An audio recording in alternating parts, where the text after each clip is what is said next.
Okay, working on a Toyota 7FG U25, serial number 71759, and the complaint is the no start. So let's try cranking it. Nothing. So at this point I wouldn't suspect any compression problem because of the way that the engine is cranking. So the first thing I'm going to do is I'm going to try to check or determine what we are missing. Is either spark, fuel, and easiest way for me right now is to test out the spark. So I'm just going to hook up a spark tester on this plug right here and see if we have any spark. Okay, so I already hooked up my spark tester to one of the plug wires, and I'm going to try to crank it and see if we have spark. Oops, that didn't go too nice. Clap it on better, and see if we have a spark. But I already know we have it, so that is enough for me. I am not gonna check each and every one of those plugs, because if I have spark on at least one cylinder or going to at least one of the spark plugs, this engine would at least try to start, and right now it's just cranking and it wouldn't start. So next thing to do is to test for fuel. The way I'm going to do that is I'm going to take out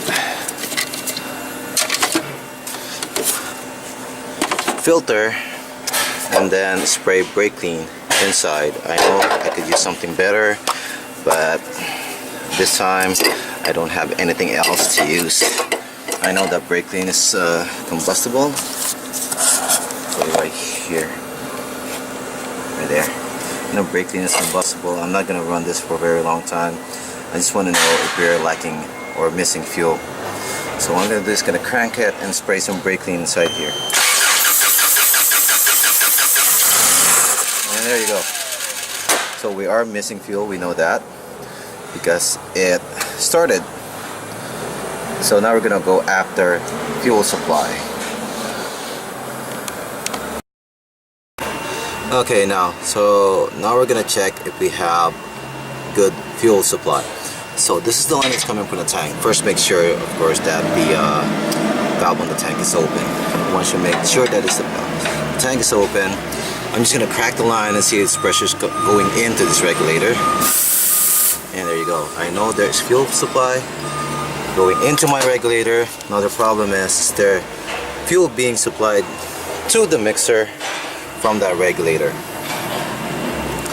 Now the way this works is fuel flows from the tank going here, right, and the main solenoid is supposed to power up, open the passage that will go through the slope path at starting, which is this guy right here. So once fuel goes here, opens up solenoid, opens up a path to this slow solenoid, which is going to be operated by vacuum. It would send the gas to flow into the secondary side, and by the action of the vacuum created by the engine, it would suck in the fuel going to the mixer. So the next thing I'm going to do right now, after I know that I have fuel going into the regulator, is check if the solenoid is functioning properly, or at least if it has a signal for now. So it only has two lines going into it, and from working on Toyotas, I know that it would always have a ground supply. So one of these wires is always going to be connected to negative, and power is going to come from a relay. Or okay, so let's check that by using a test light. So first thing to do is I'm gonna my lead, because I'm looking for a negative. I wanna know which one is my negative supply. So I have my test light connected to battery positive. My test light is light. Okay. So if I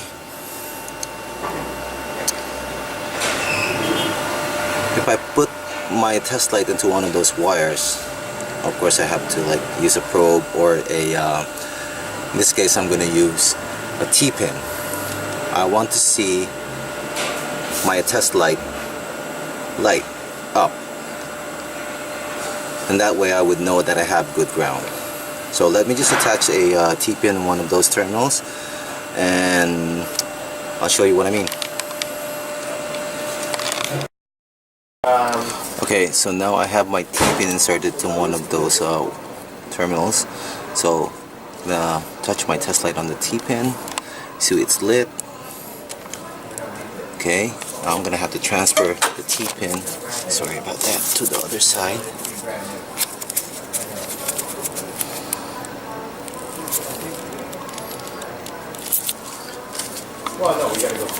Touch it there, and it's lit. So what that's telling me is that my solenoid, at least I know that my solenoid is not open, right? So for me to determine which is which, I would have to unplug that connector, right, and see which one is still lighting up my test light. Okay, so now I've disconnected my connector to my solenoid right here. Still have my T-pin connected to the white with the black tracer. Touch it and see my test light's being lit. So I know right now, because I'm connected to battery positive with my test light, it's completing the circuit. So I know for a fact right now that my white with the black tracer is my negative supply. So the power is going to come from the other side. So what I'm going to do right now is put it back in, insert my T-pin on the black wire, and see if we have power. And I'm going to have to transfer my test light now from the positive to the negative. Make sure I have good connection. It's lit. I'm going to have to insert that connector back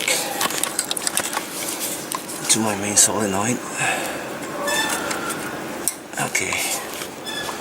Transfer my T-pin right here. Make sure that I'm going straight. Okay.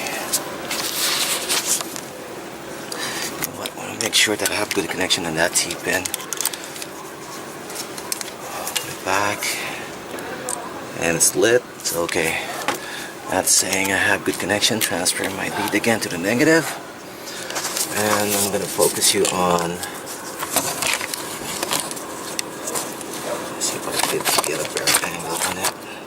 It's hard working by yourself on the road. See if I can get a good shot of it. Touch my test light. Just gonna, okay, and then put it on ignition. Try to crank it. Okay. So you see, although it's a weird angle, that my test light was lit when I'm cranking over with my test light connected to negative. I know there is power going into that solenoid, right? But there is still, although I have good connection, I know there's no open on my solenoid, my signal's coming in. And just to mention, this is a dually, meaning that it could run on LPG and it could run on gas, right? I'm going to take a picture of this switch right there. So I'm switched to LPG, but at this point, even though I didn't check it, I know my power, there's power going to that solenoid. And if I was switched on gas, I wouldn't have any power going into that solenoid, which would point me in that direction. Maybe the relay or the ECU is not commanding the solenoid to turn on. But at this point, I know the solenoid is being commanded to turn on, but somehow it's not putting out the gas. I'm going to try to do right now, because sometimes this solenoid sticks, it's closed, it wouldn't open. I'm going to try to tap it and see where it points us to. So now I have this kind of wrench, just to tap on the solenoid. Maybe it will unstick it, maybe it wouldn't. In any case, I know for sure that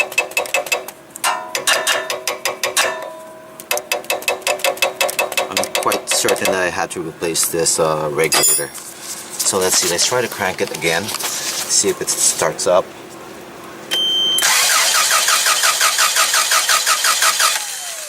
Nothing.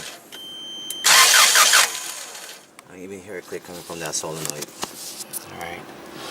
So there is one more test, although I'm pretty sure that it is the solenoid that's not working.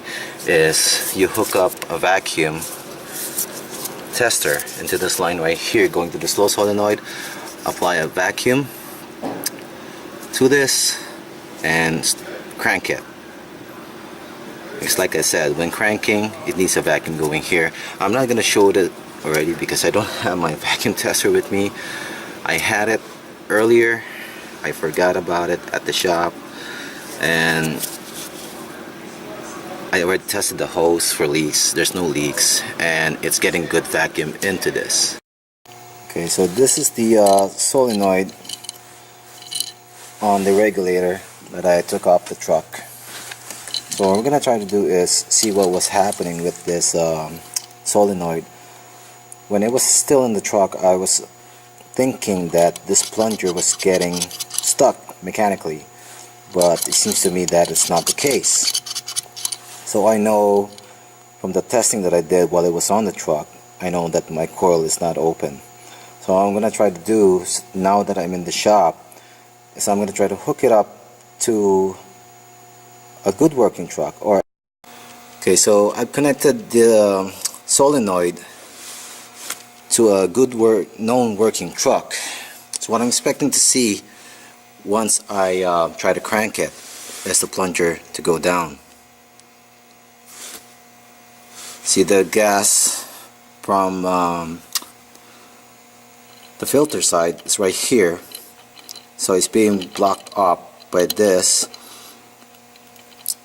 When the solenoid pulls the plunger in, it's supposed to provide an opening through that hole to let the gas into the primary side. So let me try cranking and see if it moves.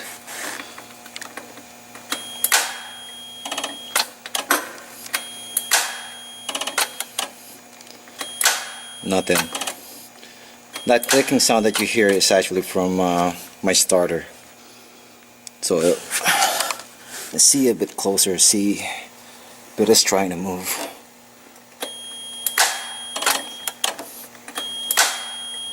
Not even. Give it another angle. Hold this in place. Give it a little push. See if it pulls it in. Nothing.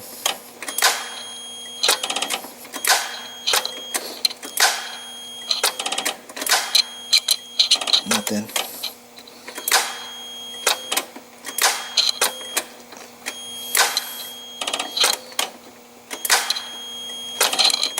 And that's it.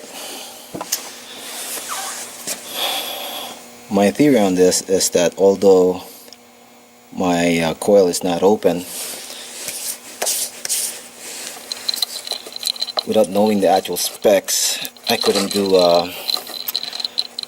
an ohm reading on this. I am suspecting that the coil is weakened up, that is not able to pull the plunger to open up the passage for the regulator or for the gas from the tank to flow into the primary. So just a confirmation that it is, or this solenoid is a problem for the truck.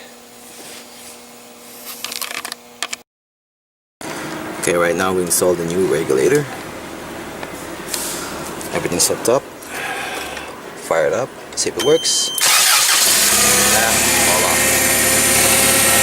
Okay, by the way, I would call this a